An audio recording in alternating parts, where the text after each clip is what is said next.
안녕하세요. 약사님의 가족건강TV 김약사입니다. 영상을 이제 4편을 찍었는데 1편에서는 한약과립의 필요성에 대해서 말씀드렸습니다. 이 한약과립은 일반약입니다. 그래서 병원 처방에 의해서 약국에서 조제하는 약이 아니고 약사님이 판매를 하거나 조제를 해서 여러분께 드릴 수 있는 약입니다. 그래서 약국에서 약사님과 상의해서 쓸 수 있는 약입니다. 그래서 한약과립의 필요성에 대해서 말씀드렸고요. 2편에서는 아주 심한 기침에 쓰는 소함흉탕에 대해서 말씀드렸습니다. 기침이 심해서 가슴이 콩콩 울리고 가슴이 아플 정도의 어떤 심한 기침, 가래가 잘 안 떨어지는 기침, 이럴 때 쓰는 아주 좋은 약입니다. 3편에서는 목이나 폐나 코가 다 건조해서 오는 경우, 또 이제 기관지가 건조해서 오는 그런 기침에 쓰는 맹문동탕에 대해서 말씀드렸습니다. 4편에서는 만성설사, 그러니까 단순한 그냥 설사가 아니고 뭐 체에서 설사가 한다든지 그런 설사가 아니고 뭐 뭘 잘못 먹어서 설사한다든지 그런 설사가 아니고 배가 냉하고 배가 기운이 없고 해서 오는 만성설사에 쓰는 이중탕에 대해서 말씀드렸습니다. 이 이중탕 쓰는 경우에는 보통은 병원에서 그냥 지사제 같은 걸 사서 먹으면 해결되는 경우가 좀 많이 있고요. 그런 거 먹어도 해결이 잘 되지 않는데 배가 냉하고 설사를 한다는 경우, 이럴 때 쓰면은 아주 좋은 효과가 있는 과립입니다. 오늘은 설사가 아니고 변비인데, 이거는 주로 이제 장이 약해서 오는 변비, 장이 약하니까 쑥쑥 잘 밀어내지 못해서 오는 변비인데, 보통 이런 경우에는 아기들이나 어린이, 보통 초등학교 이하의 어린이들한테서 많이 오는 그런 변비에 쓰는 그런 한약 과립에 대해서 설명드리겠습니다.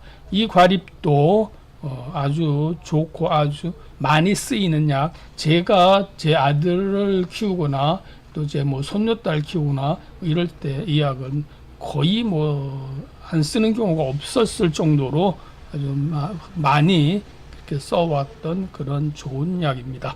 아주 애들한테 보약이라고 할 수 있습니다. 중초보약.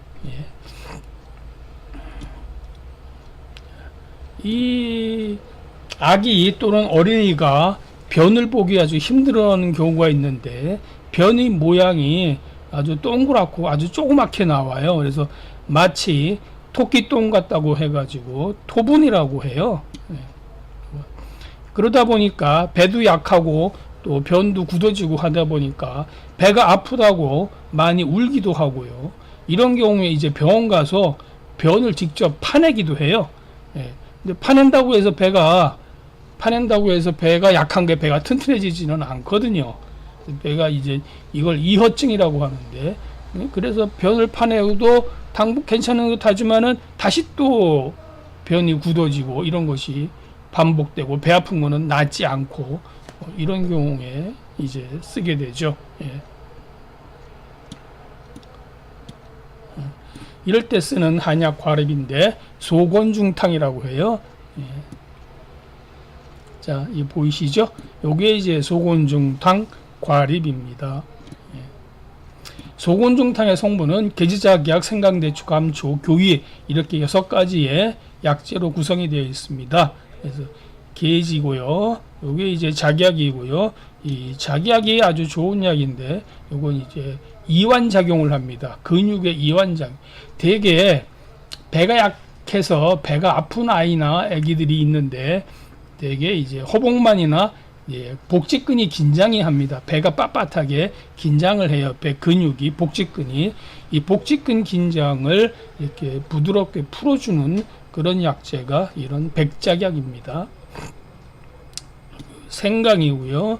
대추, 한방 영양제, 감초 있고요. 그 다음에 소곤중탕의 주성분 중에 하나가 교위입니다. 이게 교위인데, 그 벽시를 메가로 이제 발효시켜 가지고 이렇게 연 모양으로 만들어 놓은 것입니다.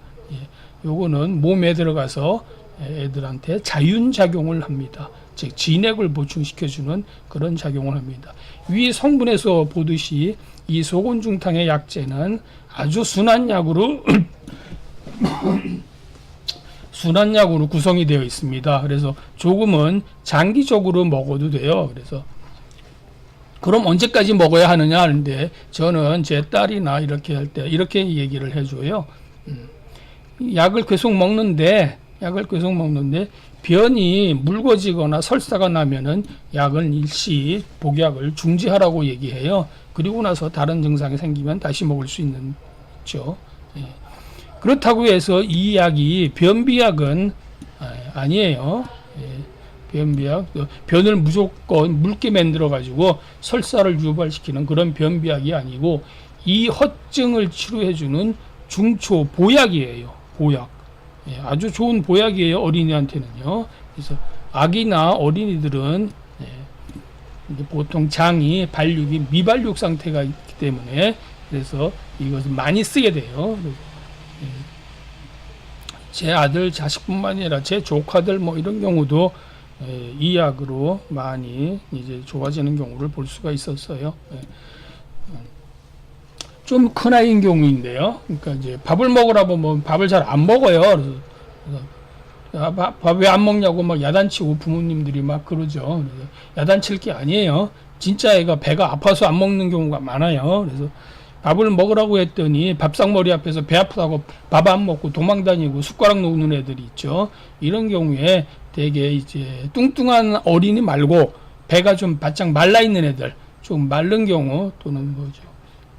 입이 좀 짧은 애들, 또 배가 좀 약간 마른 아이 경우에 이제 밥을 잘 안 먹고 밥상머리에서 배 아프다고 하는 경우에 이 소곤중탕 과립을 쓰면은 아주 좋은 효과가 있습니다. 또 아기가 우는 경우가 있는데 물론 이제 배가 고파서 우는 경우도 있고 뭐 여러 경우 놀래서 우는 경우도 있고 그런데 왠지 아무 이유도 모르게 애가 그냥 우는데 자지러지게 우는 경우가 있어요. 이런 경우에 보통은 배가 아파서 우는 경우가 종종 있습니다. 이럴 때에도 애가 괜시히 자지러지게 운다, 자주 이렇게 우는 경우가 흔하다. 이런 경우에 소곤중탕을 조금씩 써보세요. 효과가 있습니다.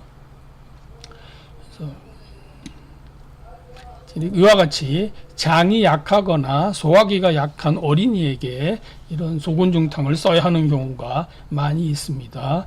그래서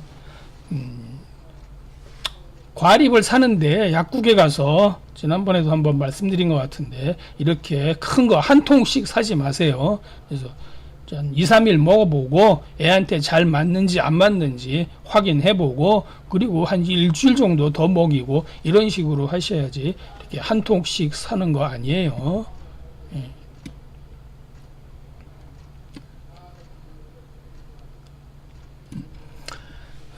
오늘은 장이 약해서 오는 애기들, 어린이들 변비, 마치 똥이 동글동글하게 나와서 토끼똥 같다고 하는 경우에 소곤중탕을 쓴다 하는 과립에 대해서 설명을 드렸습니다. 그런 경우뿐만이 아니고 소곤중탕으로 잘 우는 아이 이런 경우도 치료하는 경우가 있었습니다.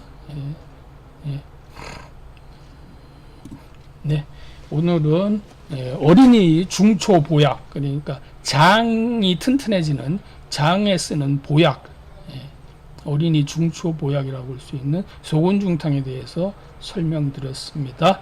예, 감사합니다. 안녕히 계세요.